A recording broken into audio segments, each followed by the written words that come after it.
So the first way he gets in is always through some kind of sin.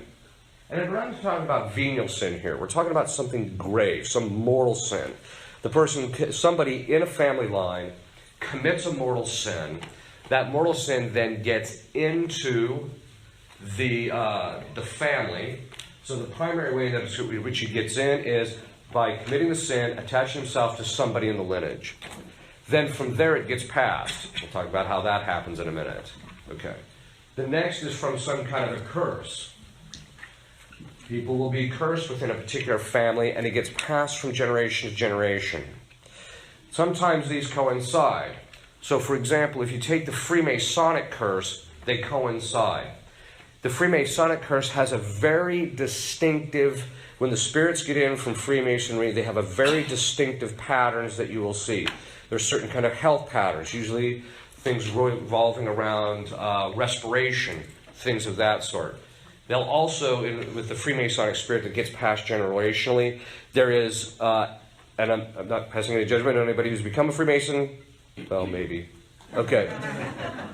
But what happens is one of the principal things that ends up happening in relationship to Freemasons is, because of the nature of the sin that gets them in and the curse that they agree to take on to their family line, to the fourth and fifth generations, very often sins against the sixth commandment, specifically molestation, gets passed from generation to generation. I've actually seen, when women come to me and I ask, they tell me they've been molested and there's something diabolic that's about it, over 50% of the time there's Freemasonry involved in some way.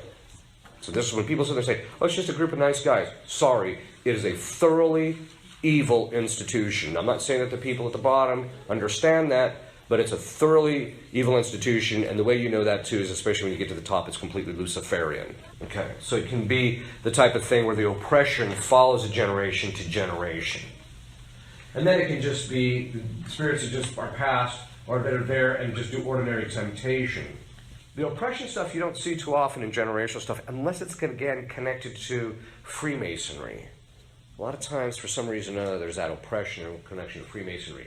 Because the demons are moving people, they're attacking them from the outside, moving people from the outside to do these things.